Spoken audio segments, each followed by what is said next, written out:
Assalamualaikum warahmatullahi wabarakatuh. Selamat pagi Boning Room, selamat pagi teman-teman. Oke, kali ini kelompok 2 akan mempresentasikan bab 3 yaitu teori-teori etika yang beranggotakan saya sendiri, Justina Damayanti, NPM 030, Lina Dwijayanti, NPM 041, Isnaini Nur Zulaika, NPM 068, Liana Dia Sufitri, NPM 98, dan yang terakhir Vivi Atinentias NPM 113.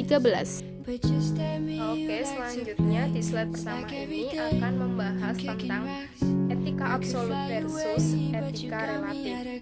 Para penganut paham etika absolut dengan berbagai argumentasi yang masuk akal meyakini bahwa ada prinsip-prinsip etika yang bersifat mutlak, berlaku universal kapanpun dan dimanapun.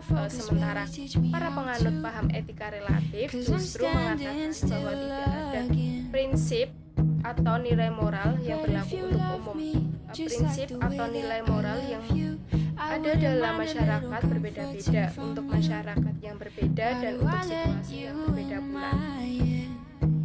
Selanjutnya di slide 2 ini akan membahas tentang perkembangan perilaku moral. Salah satu teori yang sangat berpengaruh tentang perkembangan perilaku moral dikemukakan oleh Holbrook dalam Atkinson et al. Tahun 1996 dengan mengemukakan 3 tahap perkembangan moral yang dihubungkan dengan pertumbuhan usia anak. Bisa dilihat di halaman 43 ya teman-teman. Tabel 3.1 tahap-tahap perkembangan moral menurut Holbrook.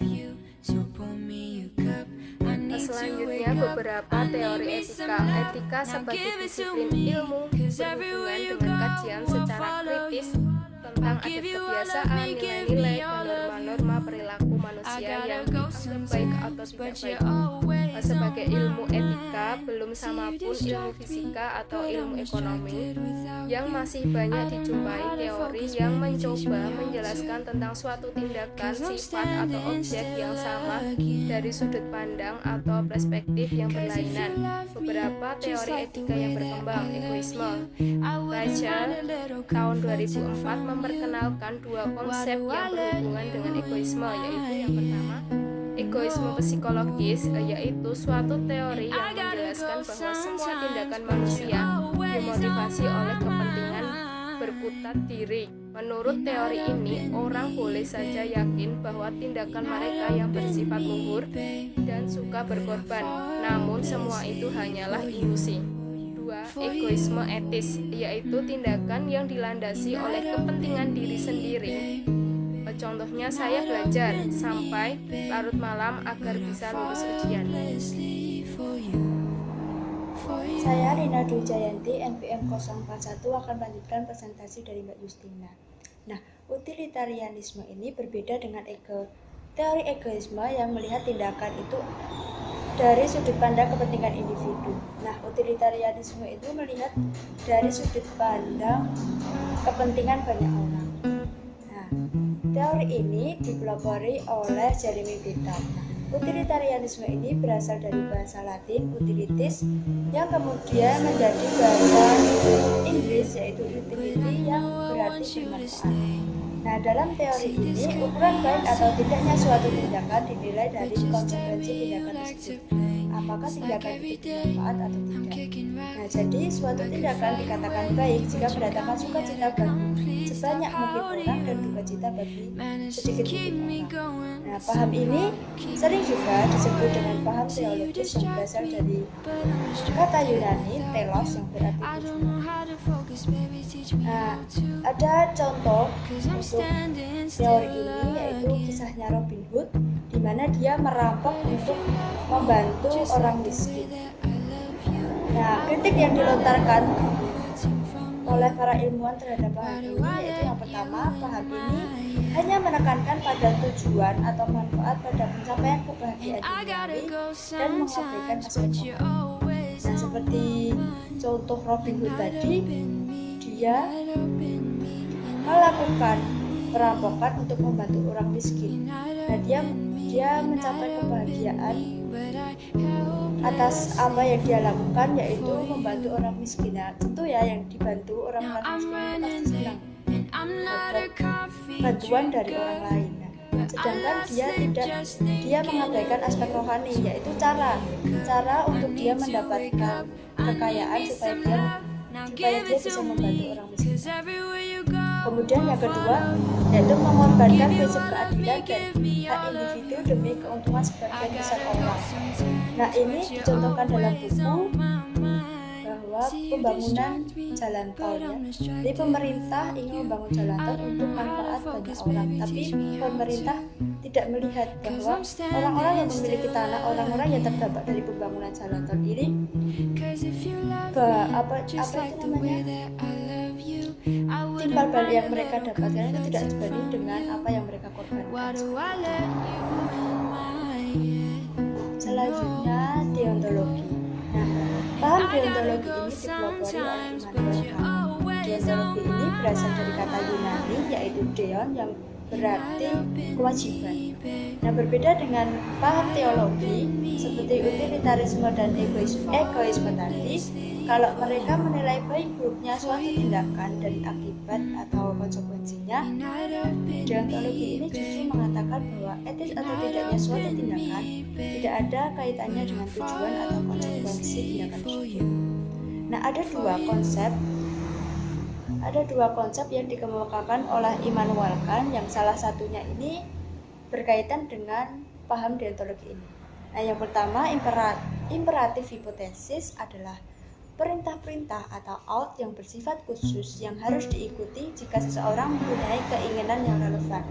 Nah, contohnya kita sebagai mahasiswa biasanya ingin mendapatkan nilai yang memuaskan, ingin lulus dengan cum laude. Nah, seperti yang kita ketahui bahwa cum laude itu rata-rata nilai kelulusannya yaitu di atas 3,5 ke atas ya. Nah, untuk kita mendapatkan atau mencapai keinginan itu, kita harus berusaha dengan rajin belajar, berusaha dengan disiplin, berangkat kuliah seperti itu. Nah, yang kedua yaitu tindakan keharusan ini, tindakan yang tidak dapat diartikan sebagai kewajiban moral. Ini hanya kewajiban untuk mencapai keinginan. Kemudian yang kedua, imperatif kategoris adalah kewajiban moral yang mewajibkan kita begitu saja tanpa syarat apapun. Nah, kan berpandangan bahwa kewajiban moral harus dilaksanakan demi kewajiban itu sendiri, bukan untuk memperoleh kebahagiaan duniawi, bukan juga karena kewajiban moral itu diperintahkan oleh Tuhan. Nah, kritik terhadap paham ini yaitu kan membangun asumsi bahwa karena manusia itu bermartabat, maka setiap perilaku manusia harus dilandasi oleh kewajiban universal. Sedangkan filsuf berpendapat bahwa tujuan tertinggi manusia adalah tujuan kebahagiaan rohani dan duniawi. Saya Isna Zulaika, NPM 068. Di sini saya ingin melanjutkan presentasi dari Mbak Lina, yaitu mengenai teori hak atau right teori. Immanuel Kant sebenarnya telah mengajukan dua pemikiran pokok. Di samping teori deontologi dan imperatif kategori, ia juga mengungkapkan yang dikenal dengan teori hak atau right teori. Apa sih teori hak itu? Teori hak adalah suatu tindakan atau perbuatan yang dianggap baik bila perbuatan atau tindakan tersebut sesuai dengan hak asasi manusia atau HAM. Hak ini biasanya didapatkan ketika seseorang masih dalam kandungan sampai ia meninggal. Teori hak ini sebenarnya didasarkan atas asumsi bahwa manusia memiliki martabat yang sama di antara manusia yang lain. Jadi di antara manusia yang satu dengan yang lainnya itu memiliki martabat yang sama. Untuk yang kedua yaitu hak asasi manusia atau HAM. Hak asasi manusia ini didasarkan atas beberapa sumber otoritas. Ada 3 ya teman-teman, yaitu hak hukum atau legal right, hak moral atau kemanusiaan, moral human right, dan hak kontraktual atau contractual right. Apa sih hak legal itu? Hak legal adalah hak yang didasarkan atas sistem yurisdikasi hukum suatu negara, di mana sumber hukum tertinggi suatu negara adalah undang-undang dasar yang bersangkutan di negaranya.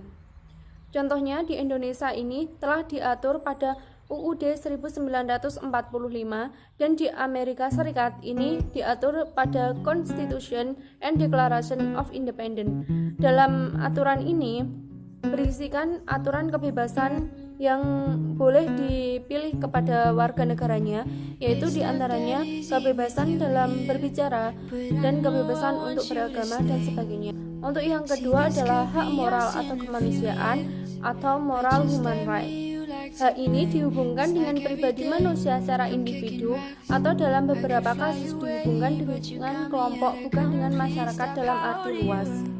Contohnya, di dalam suatu perusahaan terdapat karyawan laki-laki dan perempuan, sedangkan untuk karyawan perempuan memiliki kinerja yang bagus dan memiliki prestasi yang bagus dibandingkan dengan karyawan laki-lakinya. Namun, pada akhirnya karyawan perempuan tersebut hanya mendapatkan gaji yang rendah dibandingkan dengan karyawan laki-lakinya. Di sini pemberi kerja atau pemilik perusahaan tersebut telah melanggar hak legalnya atas hak moral yang harusnya didapatkan oleh karyawan tersebut.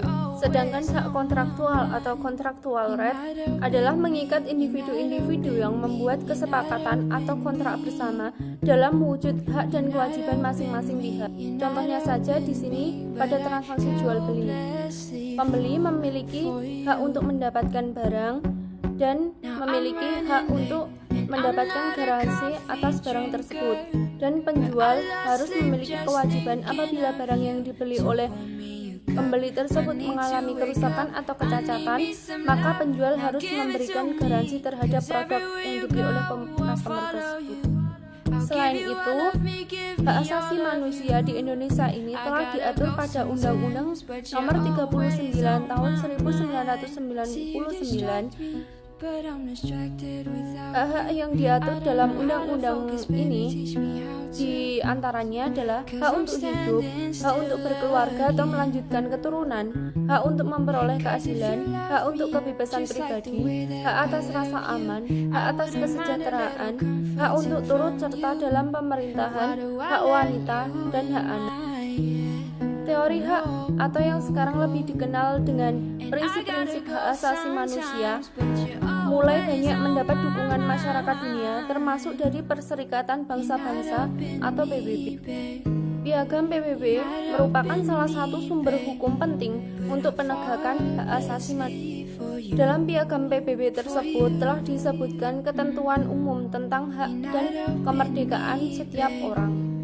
Selain itu, PBB juga telah mendeklarasikan prinsip-prinsip hak asasi manusia yang universal pada tahun 1948 yang dikenal dengan Universal Declaration of Human Rights atau UDOR. Dengan adanya deklarasi ini, diharapkan semua negara di dunia yang menggunakan UDOR sebagai dasar bagi penegakan hak asasi manusia dan pembuatan berbagai undang-undang atau peraturan yang berkaitan dengan penegakan hak asasi manusia. Untuk yang Undang-Undang Dasar Nomor 39 Tahun 1999 tentang hak asasi manusia ini juga mengikuti dari Universal Declaration of Human Rights yang dideklarasikan oleh Piagam PBB ya teman-teman.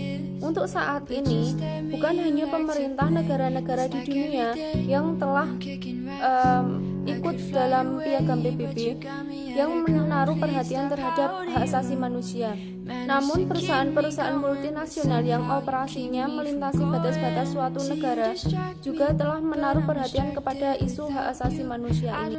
Beberapa prinsip hak asasi manusia yang dijadikan sebagai acuan bagi pengelolaan perusahaan multinasional atau PMN diantaranya, PMN harus menghormati hak semua orang untuk kehidupan, kebebasan, keamanan, dan privasi.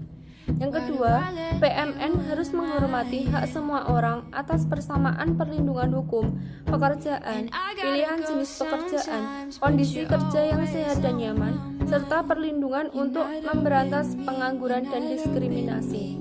Untuk yang ketiga, PMN harus menghormati kebebasan semua orang atas pemikiran, ilmu pengetahuan, agama, ekspresi, dan pendapat, komunitas, asosiasi dan organisasi damai, serta pergerakan di setiap negara. Yang keempat, PMN harus mendukung suatu standar hidup, untuk menunjang kesehatan serta kesejahteraan pekerja dan keluarganya. Untuk yang kelima, PMN harus memberikan perhatian khusus dan bantuan bagi ibu dan anak. Pada level perusahaan ini, teori hak asasi manusia banyak dirujuk untuk menilai tindakan manajemen terhadap karyawannya. Apakah karyawan tersebut telah mendapatkan hak asasi manusia secara manusiawi berdasarkan prinsip-prinsip hak asasi manusia yang berlaku universal atau belum? Sedangkan untuk para level pemerintahan dan kerjasama antar negara, pihak-pihak yang memiliki kepentingan dalam menegakkan hak asasi manusia adalah seperti PBB, para pemerhati hak asasi manusia, dan organisasi-organisasi kepentingan manusia seperti lembaga swadaya masyarakat atau LSM. Untuk slide selanjutnya yaitu mengenai teori keutamaan atau virtue theory. Teori ini didasarkan atas pemikiran Aristoteles. Berbeda dengan teori teleologi dan deontologi, yang keduanya sama-sama menyoroti moralitas yang berangkat dari suatu tindakan, namun teori keutamaan ini didasarkan pada dari manusianya. Apa sih teori keutamaan itu? Teori keutamaan tidak menanyakan tindakan mana yang etis dan tindakan mana yang tidak etis. Karena teori ini didasarkan dari pertanyaan mengenai sifat-sifat atau karakter yang harus dimiliki oleh seseorang agar bisa disebut sebagai manusia utama dan sifat-sifat atau karakter yang mencerminkan manusia hina. Dengan demikian, karakter atau sifat utama dapat didefinisikan sebagai disposisi sifat atau watak yang telah melekat atau dimiliki oleh seseorang dan memungkinkan dia untuk selalu bertingkah laku secara moral dinilai baik. Tingkah laku yang buruk secara moral disebut manusia hina. Namun, untuk pelaku bisnis, sifat-sifat utama yang harus dimiliki antaranya adalah kejujuran atau kewajaran, fairness, kepercayaan, dan keuletan. Untuk poin yang kedua, teori keutamaan menurut sudut pandang penganut paham egoisme. Apabila teori keutamaan ini ditanyakan kepada penganut paham egoisme, maka jawabannya adalah suatu tindakan disebut etis bila mampu memenuhi kepentingan individu atau self-interest, dan suatu tindakan disebut tidak etis bila tidak mampu memenuhi kepentingan individu yang bersangkutan. Namun hal ini berbeda apabila ditanyakan kepada penganut paham utilitarianisme. Jawabannya adalah, maka suatu tindakan disebut etis bila mampu memberikan manfaat atau kegunaan sebanyak-banyaknya bagi banyaknya mungkin anggota masyarakat, dan suatu tindakan disebut tidak etis bila akibatnya merugikan sebagian besar anggota masyarakat. Dalam ilmu psikologi, karakter merupakan disposisi sifat atau watak seseorang yang telah dijelaskan pada bab sebelumnya. Karakter seseorang ditentukan oleh kebiasaan, sedangkan kebiasaan ditentukan oleh tindakan yang berulang-ulang. Tindakan yang berulang-ulang ditentukan oleh tujuan atau makna hidup yang ingin dicapai, dan makna hidup yang ditentukan oleh pola atau paradigma berpikir dari seseorang tersebut. Berdasarkan asumsi ini, sebenarnya teori keutamaan bukan merupakan teori yang berdiri sendiri dan terpisah dari teori etika tindakan, deontologi, dan teleologi, karena sifat keutamaan bersumber dari tindakan yang berulang-ulang. Untuk selanjutnya yaitu mengenai teori etika teonom. Sebagaimana yang telah diakui oleh para penganut agama di dunia, bahwa tujuan tertinggi yang ingin dicapai oleh umat manusia selain tujuan yang bersifat duniawi, yaitu memperoleh kebahagiaan surgawi, yaitu dengan kebahagiaan rohania yang melampaui semua hal yang bersifat duniawi.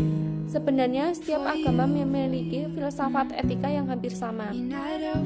Teori etika teonom ini didasari pada filsafat etika, filsafat agama Buddha.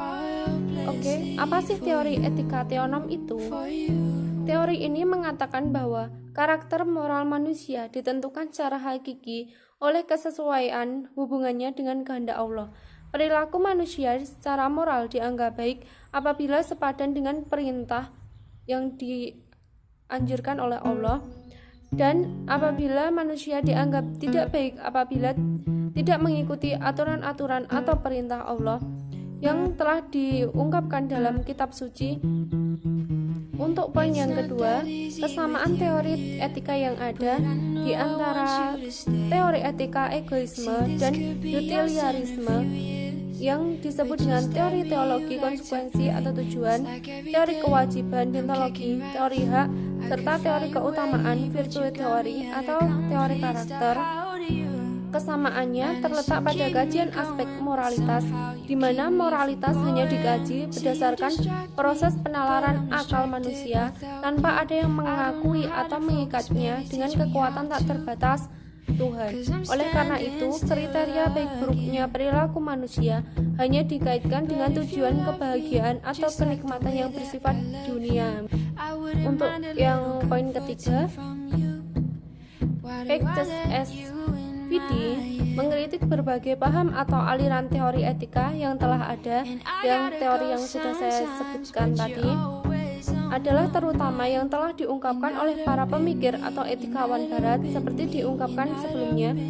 Keterbatasan teori-teori yang ada adalah mereka tidak mengakui adanya kekuatan tak terbatas Tuhan yang ada di belakang semua hakikat keberadaan alam semesta ini. Oleh karena itu, mereka keliru menafsirkan tujuan hidup manusia hanya untuk memperoleh kebahagiaan atau kenikmatan duniawi saja. Terus yang selanjutnya, persamaan fundamental filsafat etika dari semua agama, yaitu yang pertama, semua agama mengakui bahwa umat manusia memiliki tujuan tertinggi selain tujuan hidup di dunia. Yang kedua, semua agama mengakui adanya Tuhan dan semua agama mengakui adanya kekuatan tak terbatas yang mengatur alam raya ini.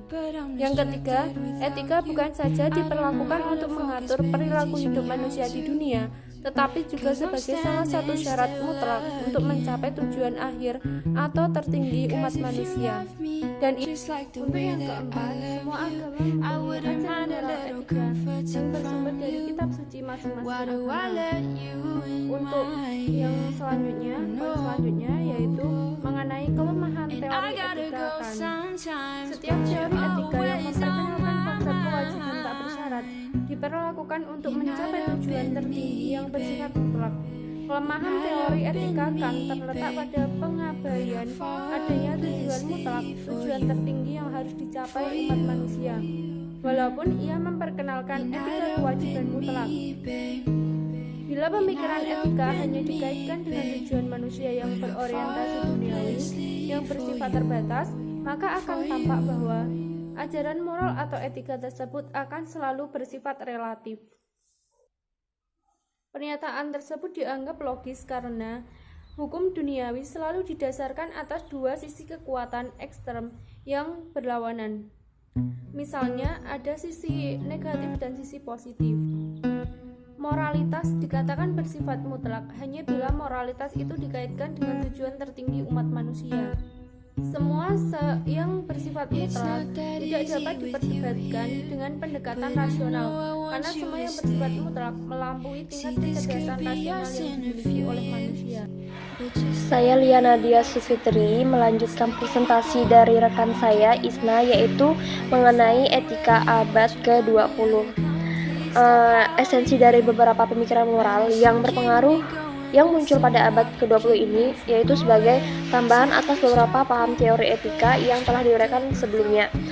Nah, ringkasan ini tuh diambil dari buku Etika Abad ke-20 karangan Franz Magnus Suseno tahun 2006. Langsung saja, yang pertama itu ada arti kata baik menurut George Edward Moore. Nah, ia berkata kata baik merupakan kunci dari moralitas. Bahkan banyak yang menafsirkan kata baik itu sebagai nikmat dan juga memenuhi keinginan individu, memenuhi kepentingan orang banyak, memenuhi kehendaknya Allah, dan bahkan ada juga yang mengatakan kata baik tidak mempunyai arti, tetapi baik adalah baik. Jadi setiap usaha untuk mendefinisikannya akan selalu menimbulkan kerancuan pada setiap individualnya. Nah, yang selanjutnya, yang kedua, itu tatanan nilai Max Keller. Itu menurutnya bahwa inti dari tindakan moral adalah tujuan merealisasikan nilai-nilai. Nah, kemudian ada 4 gugus nilai yang masing-masing mandiri dari beberapa antara dengan yang lain, yaitu ada nilai-nilai sekitar enak dan tidak enak, dan yang kedua nilai-nilai vital, dan yang ketiga nilai-nilai rohani murni, dan yang keempat nilai-nilai sekitar roh kudus. Nah, yang ketiga itu etika situasi Joseph Fletcher. Setiap kewajiban moral itu selalu bergantung pada situasi konkret. Nah, yang keempat, pandangan penuh kasih Iris Murdoch itu kemampuan untuk melihat dengan penuh kasih dan adil.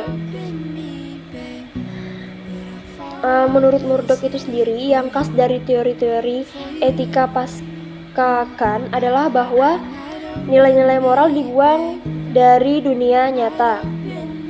Dan kemudian bukan kemampuan otonom yang menciptakan nilai, melainkan kemampuan untuk melihat dengan penuh kasih dan adil tadi. Nah, yang kelima itu ada pengelolaan kelakuan Birchus Friedrich Skinner. Di sini teori Skinner ini mengenai pengelolaan kelakuan itu dimulai dari pengamatannya bahwa dalam ilmu fisika dan ilmu hayat, manusia telah mencapai kemajuan luar biasa dalam 2000 tahun terakhir. Skinner juga mengatakan bahwa ilmu etika itu sebuah teknologi kelakuan. Dan yang keenam, prinsip tanggung jawab Hans Jonas. Di sini kewajiban manusia itu untuk bertanggung jawab atas kebutuhan kondisi-kondisinya. Yang dimaksud itu, Jonas itu menekankan kepentingan dirancang etika baru yang fokus pada tanggung jawab. Dan kemudian yang terakhir, Alasdair, kegagalan etika pencerahan Alasdair Maslitire. Nah, itu bahwa manusia mempunyai tujuan yang hakiki, di mana dia mengatakan bahwa etika pencerahan telah gagal karena pencerahan atas nama rasionalitas justru telah membuang apa yang menjadi dasar rasionalitas setiap ajaran moral, yaitu pandangan teleologis tentang manusia. Pembahasan yang selanjutnya yaitu tentang teori etika dan paradigma hakikat manusia. Nah, pada saat ini telah muncul beragam paham atau teori etika, di mana masing-masing teori itu mempunyai pendukung atau penentang yang cukup berpengaruh pada teorinya, yaitu seperti munculnya beragam teori karena adanya perbedaan paradigma, terus pola pikir, dan pemahaman tentang hakikat hidup sebagai manusia. Nah, kemudian ada inti dari etika manusia itu sendiri yang utuh adalah pada keseimbangan, yaitu yang pertama kepentingan pribadi, kepentingan masyarakat, dan kepentingan Tuhan.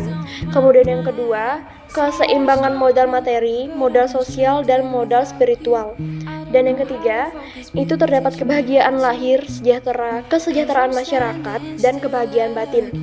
Dan yang keempat, keseimbangan antara hak, yaitu hak individu dengan kewajiban kepada masyarakat dan Tuhan.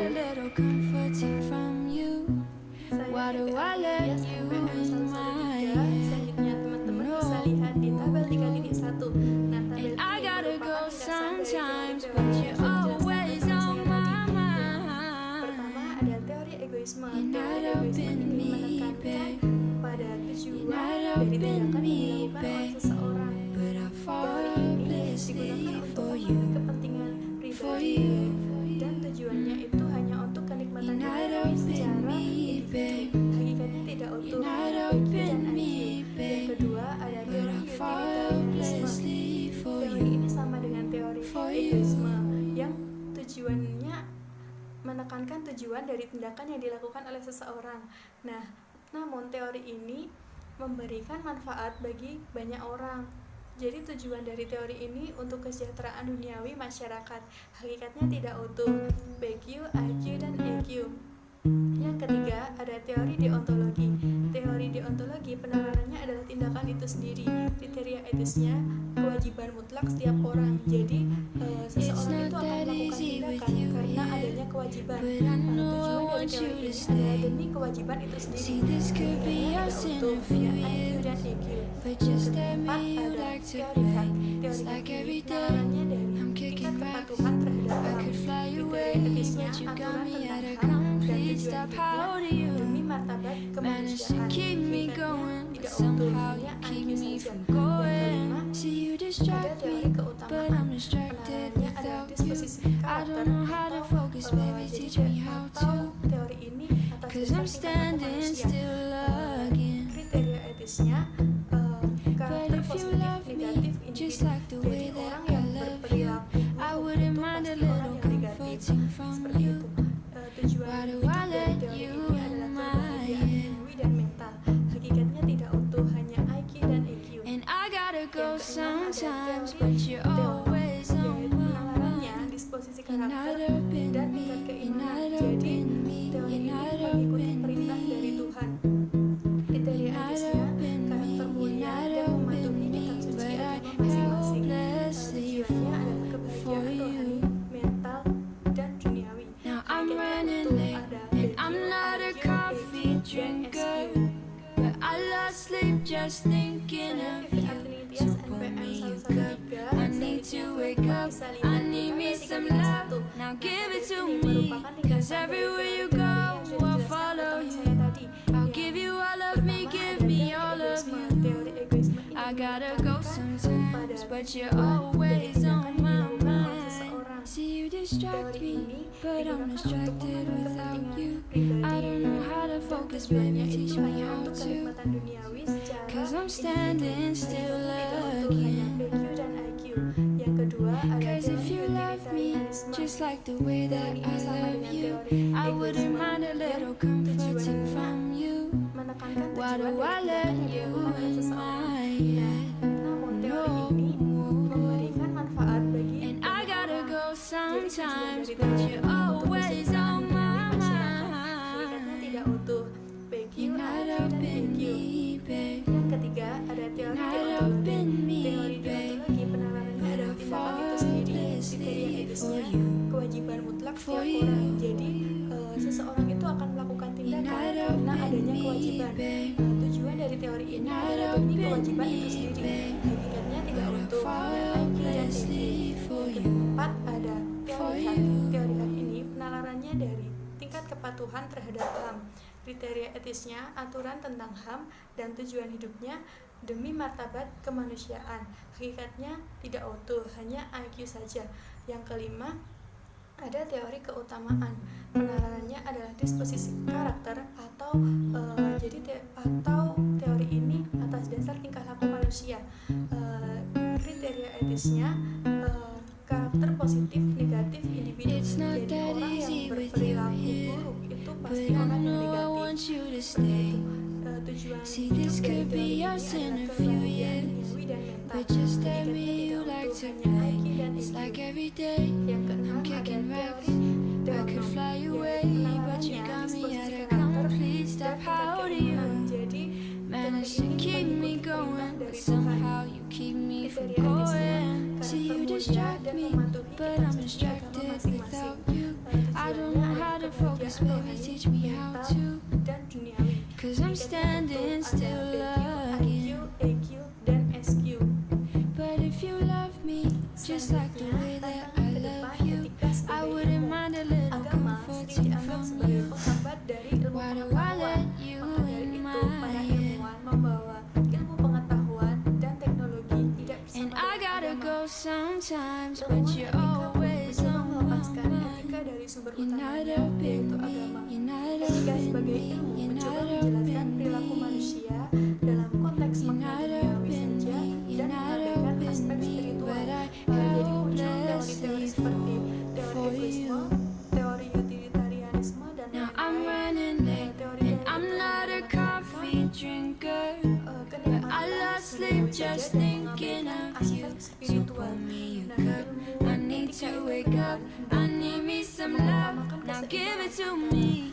'cause everywhere you go, I'll follow you. I'll give you all of me, give me all of you. kepentingan masyarakat, I gotta go sometimes, but you're always on my mind. See, you distract me, but I'm distracted without you. I don't know how to focus, baby, teach me how to. 'Cause I'm standing still again. tahap transendental. 'Cause if you love me just like the way that I love you, I wouldn't mind a little comforting from you. Why do I let you in my head? No. Hal yang bersifat dunia. And I gotta go sometimes, but you're always on my mind. Mencapai kesadaran You're not up in me, babe. You're not up in me, babe. manusia secara But I fall hopelessly for you. keseimbangan antara For hak you. dan kewajiban. Yang kedua, keseimbangan tujuan You're not dan up in hobi. me, Yang ketiga, babe. keseimbangan antara You're not kemampuan up in individu me, dan babe. masyarakat But I fall hopelessly for you. akan membentuk karakter For seseorang. you. Dan selanjutnya, studi kasus tentang PT Freeport Indonesia. Yang pertama, menurut teori deontologi, PT Freeport Indonesia melanggar kewajiban yang telah ditetapkan. Mereka tidak bertanggung jawab atas terjadinya tanah longsor akibat limbah beracun di Danau Winagon. Mereka hanya membuat tanggul yang tidak sesuai dengan standar sehingga tidak mampu menampung banyaknya limbah pertambangan. 2. Teori HAM. PT Freeport menggaji It's not pekerja that asal easy Indonesia with lebih you rendah dari here, pekerja but I dari know negara I lain want you dengan to jabatan stay. yang sama. See, this could be us in a few years, 80% dari tenaga but kerja just di let me, you Indonesia like to melakukan play. It's mogok like every kerja. day I'm Yang kicking ketiga, rocks. teori I could fly utilitarianisme. away, Menurut but you teori got ini, me at a PT Freeport complete tidak stop. How do you mensejahterakan masyarakat manage sekitar to keep me pertambangan. going, but Padahal somehow you keep me kesepakatan from pertama going? See, you distract me, didirikannya but I'm PT distracted Freeport without Indonesia you. ini I bahwa don't know mereka how to akan focus, mensejahterakan baby, teach masyarakat me sekitar how to. pertambangan. Namun buktinya 'Cause I'm mereka tidak standing mensejahterakan still masyarakat sekitar again. pertambangan, melainkan But if you mensejahterakan love negara me Amerika. just like the way that I love you, I wouldn't mind a little comforting from you. Why do I let you in my head? And I gotta go sometimes, but you're always on my mind. You're not up in